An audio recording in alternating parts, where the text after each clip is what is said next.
sadayana patepang deui sareng simkuring dina acara warta dinten ieu.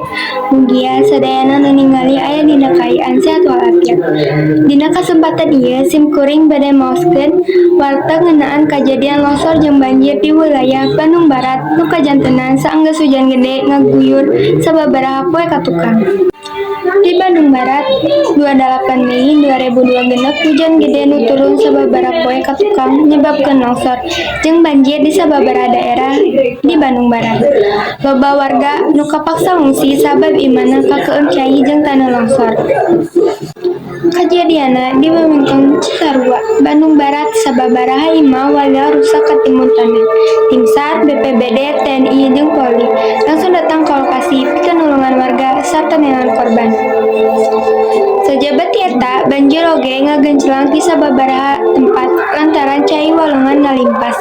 Sababaraha jalan teu bisa kaliwatan ku kendaraan sabab kakeueum ku cai jeung leutak. Pamarentah geus nyadieun batuan di posko pengungsian pikeun warga nu katarajang musibah. Warga dipenta supaya tetep waspada sabab hujan gede masih bisa turun dina sababaraha poe ka hareup. Sakitu wae warta nu tiasa simkuring tepikeun mugia kaayaan ganceng normal deui sarta warga salaosna dipaparing kasalamatan. Wassalamualaikum warahmatullahi wabarakatuh. Assalamualaikum warahmatullahi wabarakatuh. Tepangkeun Wasta Abi Nita Rahma Gunawan, abdi ti kelas 11-8. Ayeuna abdi bade nepikeun informasi ngeunaan ribuan massa unjuk rasa di Samarinda. Ribuan warga Kalimantan Timur ngayakeun aksi unjuk rasa gede-gedean di kota Samarinda Salasa tanggal 2 hiji bulan 4 2026.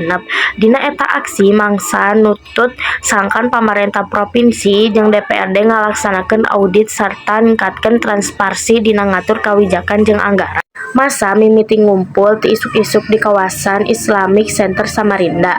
Sabudeureun jam 11.30, peserta aksi geus beuki loba bari mawa spanduk, poster, alat pengeras suara, jeung mobil komando.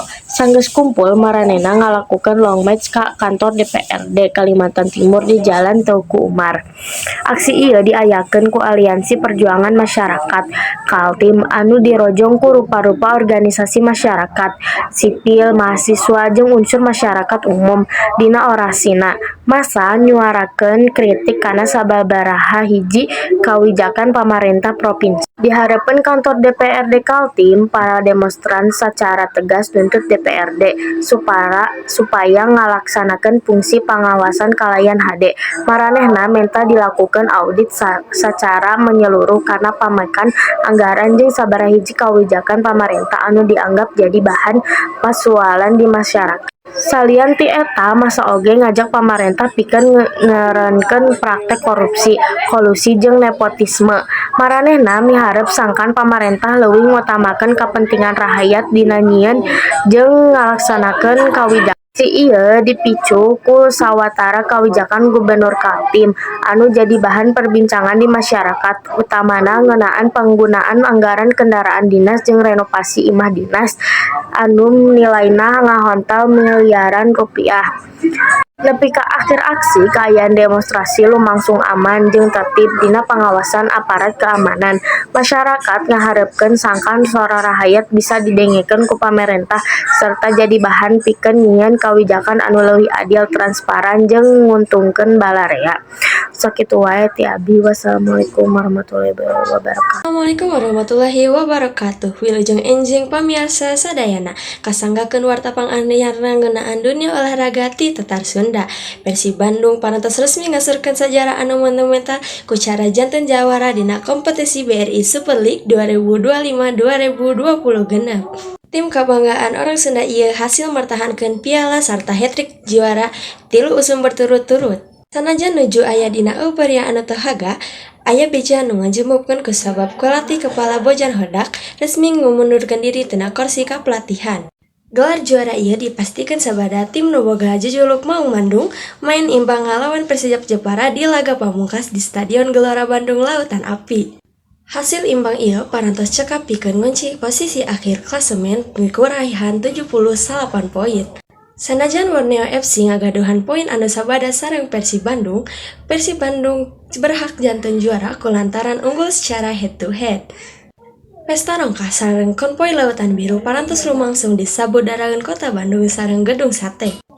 Nanging kebagjaan bobotoh rada kaganggu ku sabab ayana bejati PT Persib Bandung bermartabat pelatih asal Kroasia Bojan Hodak resmi ngundurkeun diri tina kursi kapelatihan. Salami 3 tahun ngasuh Persib, anjeunna parantos masihkeun 3 gelar juara berturut-turut. Pihak manajemen ngeceskeun yen Bojan Hodak bakal boga posisi anyar di struktur internal salaku shareholder technical advisor. Persib parantos nunjuk asisten pelatih Igor Tolik salaku pelatih kepala anu anyar. Pamirsa, bahan pamimpin di dunia taktik ieu tangtosna janten tantangan anyar bagi Maung Bandung dina ngabertahankeun dominasina di era Liga Modern Indonesia. Warta ieu sakaligus mungkas lawung urang dina danget ieu. Wilujeng patepang deui dina waktos anu sanesna. Simkuring Anissa Rahmania Putri, nada pamit hatur nuhun. Assalamualaikum warahmatullahi wabarakatuh. Halo wargi Bandung, tepangkeun nami Abi Syera. Dinten ieu Abi bade ngabarawakeun Persib Bandung resmi jadi juara Liga Indonesia 3 kali berturut-turut. Persib Bandung resmi nyatet sejarah anyar dina dunia bal Indonesia. Hasil imbang 0-0 ngalawan Persijap Jepara di Stadion Gelora Bandung Lautan Api GBLA Sabtu 23 bulan 5 2026. Penting masihkeun Maung Bandung jadi juara USUM 2025-2026. Persib menangkeun 78 poin sarua jeung Borneo FC tapi unggul dina head to head sehingga boga hak jadi juara.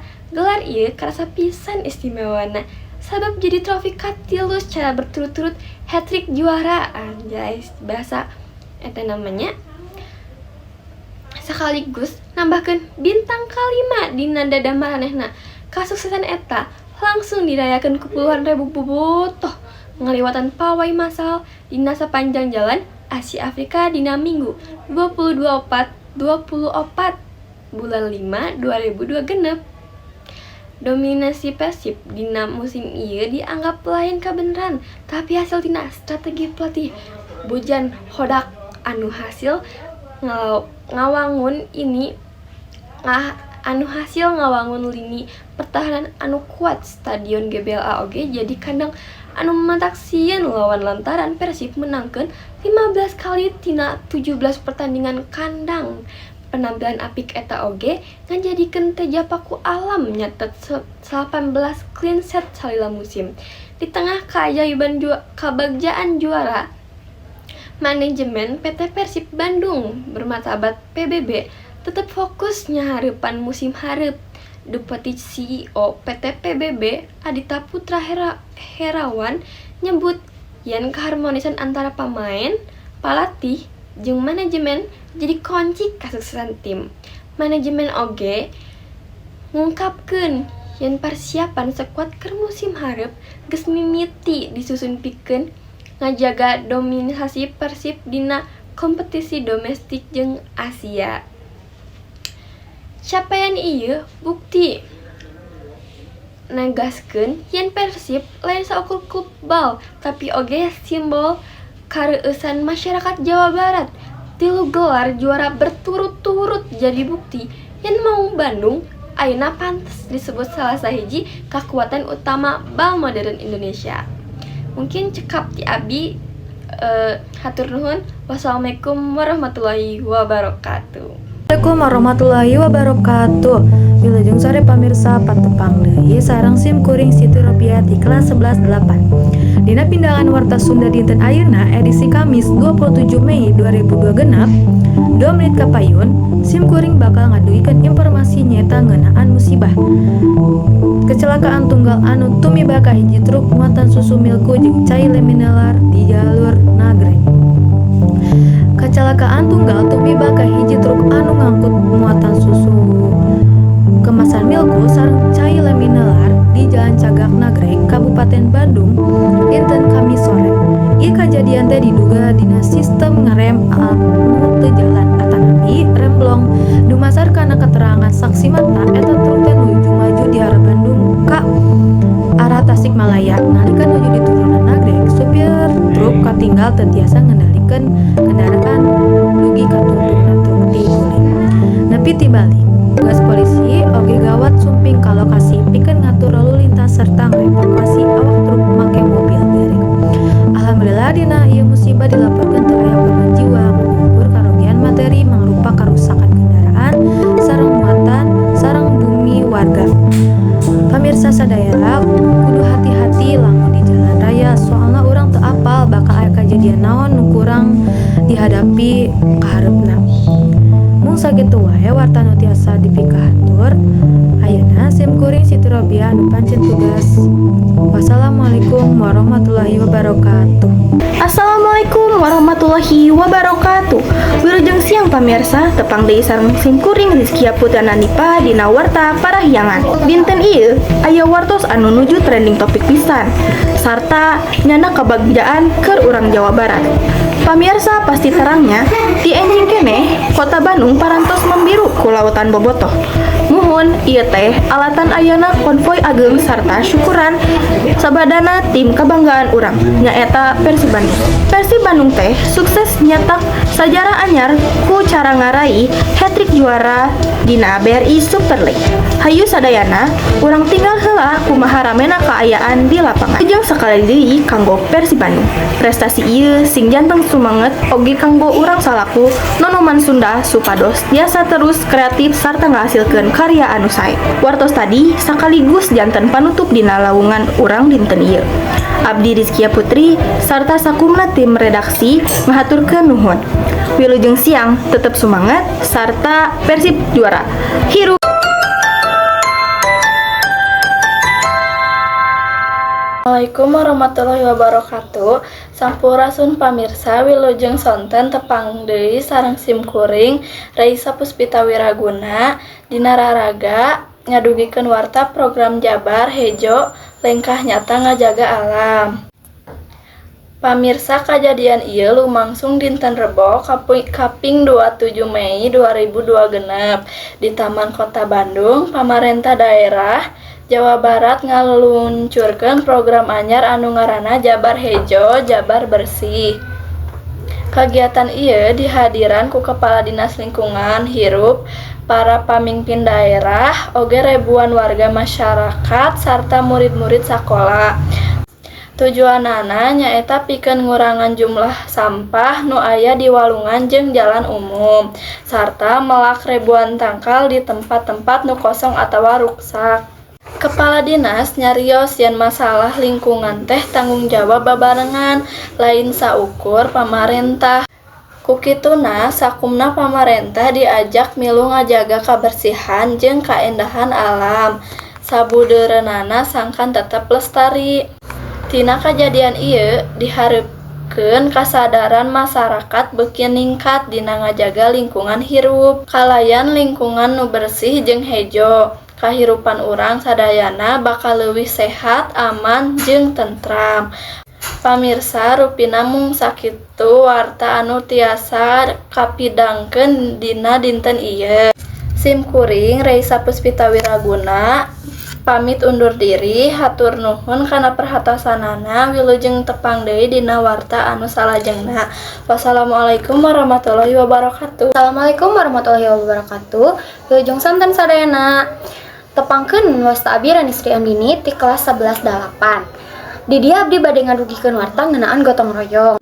Dina dinten Kamis isuk, warga hiji kampung ngalaksanakan kegiatan gotong royong pikeun ngabersihan lingkungan sabundeureun kampung. Kegiatan ieu diinformasikeun di jalan utama, salokan jeung tempat umum anu katingali kotor ku sampah jeung dadaunan.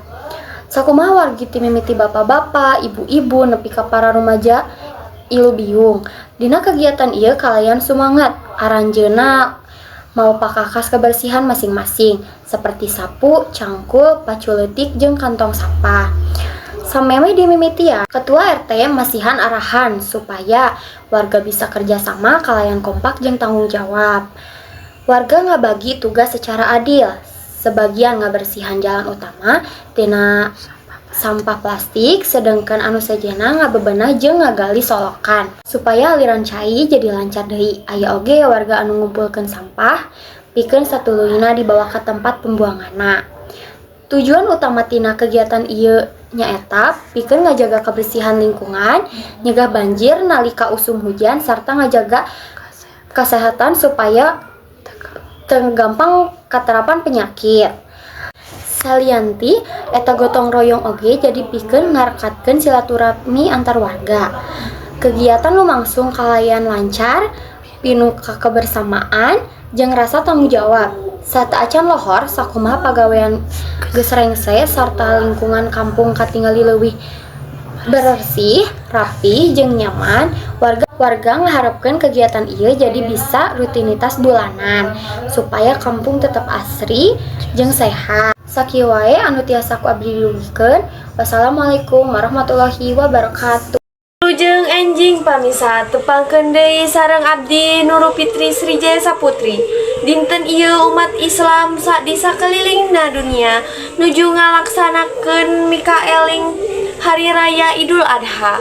Salah sahijina anu sok dilaksanakeun rutinan nyaeta ibadah kurban.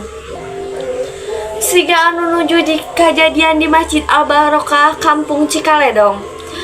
Ti saprak enjing-enjing, warga parantos kumpul di buruan masjid mikeun ngalaksanakeun atau oge tiasa ngabantosan proses mencit sasatoan nyaeta aya sapi sareng domba. Aya oge sapi sareng domba anu dihadirkeun sapi sareng domba teh ku penduduk sapertos anu udunan sareng tetangga ataupun wargina. Aya oge anu perorangan. Dina dinten ieu oge daging kurban langsung dipotongan, langsung dibagikeun nganggo wadah anu wadah berfungsi sapertos daun cawu sareng honje. Sakitu wae dipibados punten bilih aya kalepatan kasalahan karena. Wassalamualaikum warahmatullahi wabarakatuh. Assalamualaikum warahmatullahi wabarakatuh. Sumping deui sareng singkuring disambreni ti kelas 11-8. Dinten ayeuna singkuring bade nepikeun warta Sunda anu judulna Lautan Biru anu nyebutan Kota Bandung. Dinten Minggu kamari ribuan bobotot minuhan jalan pikeun ngiluan kompoi. Tohaganya ngarayakeun kasuksesan Persib Bandung anu hasil nyetak sajarah anyar nyaeta hat-trick juara Liga 1 3 musim berturut-turut saatos tahan imbang ngalawan Persija Japara di GBLA. Iring-iringan atau kompoi anu dikatemongan handap pisan dipimpin ku kendaraan anu ditumpakan ku para penjabat provinsi serta manajemen. Di tukanganana aya 5 kendaraan Unimog anu mawa para pemain Persib di musim ayeuna tahun 2002 genep. Satibana di Gedung Merdeka, para pemain numpak ka jembatan penyeberang pikeun ngangkat trofi juara dihareupeun ribuan bobotot. Aksi kompoi ieu disorot ku rupa-rupa kamera serta disiarkan langsung kana TikTok. Ameh bisa ditonton ku bobotoh anu teu tiasa sumping ka jalan Kota Bandung. Pihak kepolisian serta pemerintah daerah ngadunuhunkeun sakumaha supporter anu parantos ngajaga ketertiban sapanjang jalan kompoi.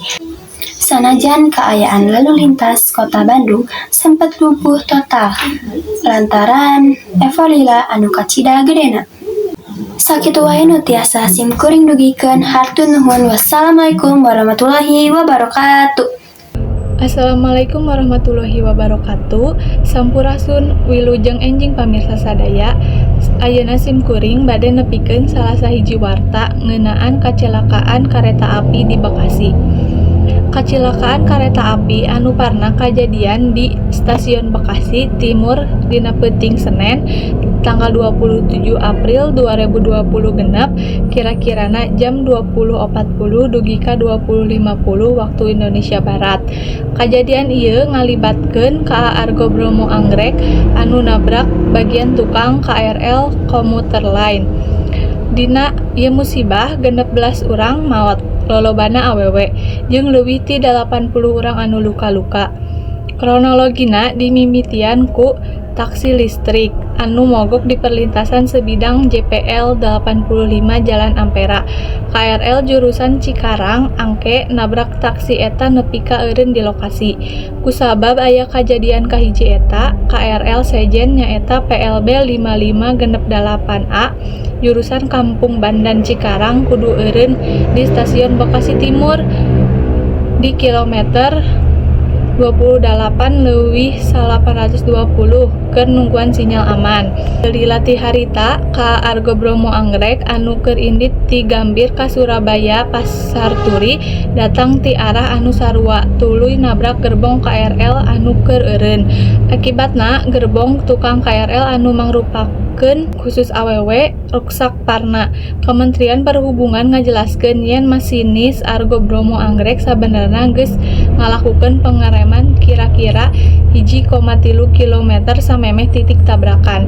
Tapi kareta teu kaburu eureun sagemblengna. Kacilakaan ieu oge nyababkeun sababaraha jadwal perjalanan kareta api tanggal 28 April 2020 genep dibatalkeun atawa ngalaman keterlambatan. Wargi sadayana sakitu warta anu tiasa ditepikeun dinten ieu, mugi janten informasi anu mangpaat. Sim kuring pamit hatur nuhun kana perhatian anjeun sadayana. Wassalamualaikum warahmatullahi wabarakatuh.